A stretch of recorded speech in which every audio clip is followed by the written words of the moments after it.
ko nakita na matagal ka na palang walang masandalan. Hindi ako masama, nagkamali lang ng mga prioridad. Paulit-ulit lang akong nagsabing sandali lang, konting panahon pa.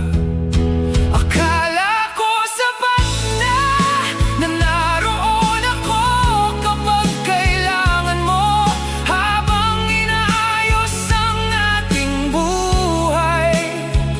May mga sugat pa lang hindi ko nakita sa'yo.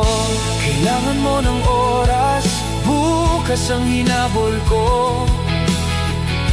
Kailangan mo ng yakap, ngunit